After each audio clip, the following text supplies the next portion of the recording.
Assalamualaikum warahmatullahi wabarakatuh. Perkenalkan, nama saya Agesti Yulandari dengan nomor NPM 215060114. Di sini saya akan menjelaskan mengenai gerakan literasi sekolah. Gerakan literasi sekolah adalah gerakan yang bertujuan untuk menjadikan sekolah sebagai tempat untuk belajar, membaca, dan menulis, agar warganya bisa selalu literat sepanjang hidup dengan melibatkan peran publik. Gerakan literasi sekolah ini wajib digalakkan karena minat membaca dan menulis masyarakat Indonesia masih tergolong minim.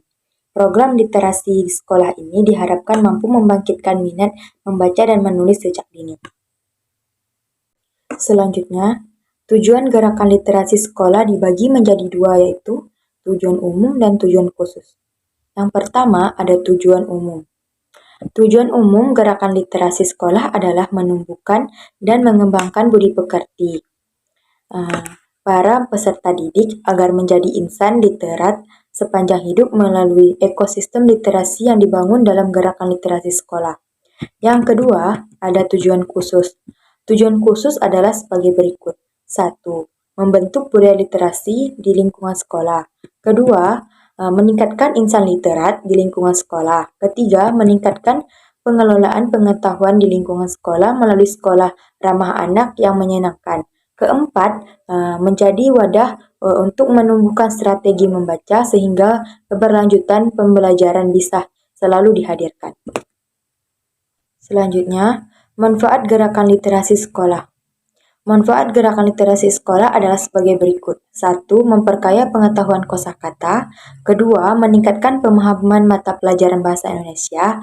Ketiga, menambah informasi dan wawasan baru. Keempat, meningkatkan kreativitas peserta didik dalam menulis dan menyusun kata-kata. Kelima, mengasah daya ingat melalui membaca. Keenam, meningkatkan kepekaan terhadap informasi yang muncul di media. Baik, yang selanjutnya, prinsip literasi sekolah. Prinsip literasi sekolah merupakan pedoman yang mendasari gerakan literasi sekolah. Adapun prinsip literasi sekolah adalah sebagai berikut. 1. Literasi sekolah harus disesuaikan dengan perkembangan peserta didik berdasarkan karakteristiknya. Kedua, pelaksanaan harus berimbang dengan berbagai jenis atau ragam teks serta memperhatikan hal-hal yang dibutuhkan peserta didik.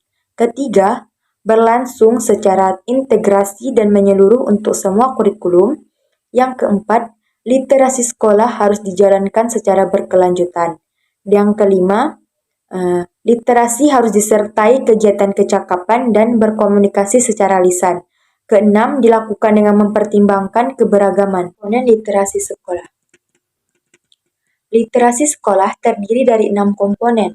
Adapun komponen literasi sekolah yang dimaksud adalah sebagai berikut. 1. Komponen literasi usia dini.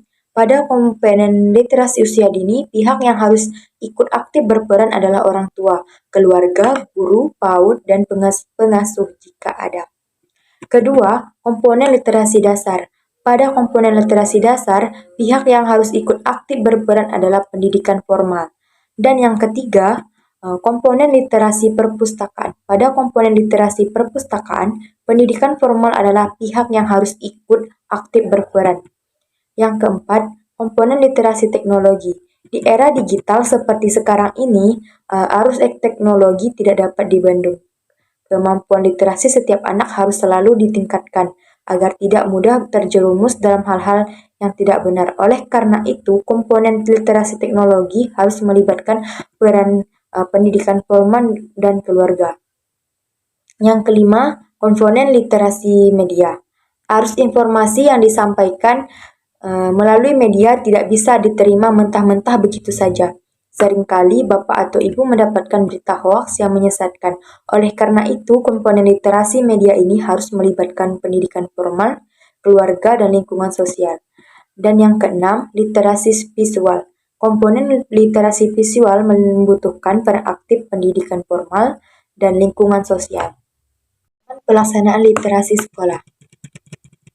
Untuk mengimplementasikan literasi di sekolah diperlukan 3 tahapan. Adapun tahapan pelaksanaan literasi sekolah adalah sebagai berikut. 1. Tahapan pembiasaan.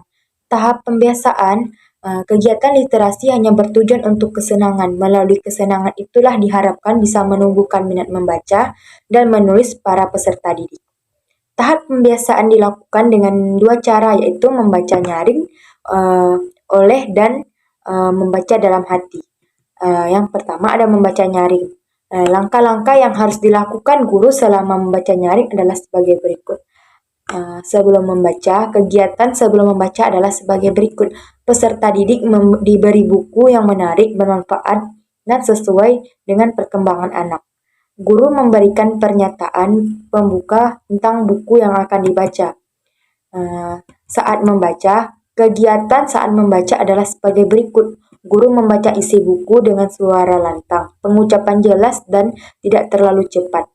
Di antara sela-sela membaca, guru bisa menanyakan beberapa kalimat yang bisa dibaca untuk mengiring tanggapan peserta didik. Setelah membaca, kegiatan setelah membaca adalah memberikan pertanyaan kepada peserta didik berkaitan dengan teks yang sudah dibaca. Yang kedua ada membaca dalam hati. Membaca dalam hati dilakukan oleh guru dan peserta didik secara bersamaan. Alokasi waktu dibutuhkan biasanya 15 menit. Jika terlalu lama, peserta didik bisa cepat bosan. Adapun langkah-langkah membaca dalam hati adalah sebagai berikut. Sebelum membaca, peserta didik bisa memilih buku bacaan yang diinginkan. Guru memberikan penjelasan tentang durasi membaca. Peserta didik bisa menepati area mana saja yang disukainya asalkan masih di area sekolah.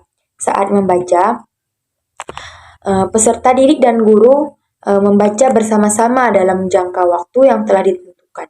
Setelah membaca, peserta didik mencatat hal-hal yang penting dari buku bacaan, misalnya judul buku, pengarang, jumlah halaman, dan sebagainya. Untuk buku yang belum dibaca, bisa dilanjutkan di pertemuan selanjutnya. Peserta didik harus mengembalikan buku yang dibacanya di tempat semula. Peserta didik harus menjawab sejumlah pertanyaan dari Bapak atau Ibu guru. Dan yang kedua, tahap pengembangan. Tahap pengembangan merupakan bentuk tindak lanjut dari tahap sebelumnya, yaitu tahap pembiasaan. Pada tahap pengembangan ini diharapkan kemampuan dan keinginan membaca para peserta didik sudah mulai muncul, agar minat membacanya tidak hilang. Dibutuhkan adanya tahap pengembangan, adapun kegiatan yang bisa dilakukan di tahap pengembangan ini adalah sebagai berikut. 1. Membaca komentar, baik secara lisan maupun tulisan pada buku atau jurnal makalah yang sudah dibaca. Kedua, membaca jurnal tanggapan terhadap buku yang sudah dibaca. Ketiga, memanfaatkan grafik organizer sebagai alat untuk menulis tanggapan. Dan yang keempat, membuat suatu kesimpulan sistematis di buku yang sudah dibaca. Lalu selanjutnya ada tahapan pembelajaran. Tahap pembelajaran ini merupakan tindak lanjut dari tahap sebelumnya, yaitu tahap pengembangan. Pada tahap ini, peserta didik sudah otomatis terlatih untuk menerapkan budaya literasi di lingkungan sekolah. Adapun kegiatan yang bisa dilakukan oleh tahap ini adalah sebagai berikut. 1. Kebiasaan membaca 15 menit sebelum pembelajaran dimulai. Kegiatan ini bisa berupa membaca nyaring, membaca dalam hati, membaca bersama, dan membaca secara integrasi dengan beberapa indikator. Yang kedua, menjalankan berbagai strategi untuk memudahkan peserta didik dalam memahami suatu bacaan di semua mata pelajaran.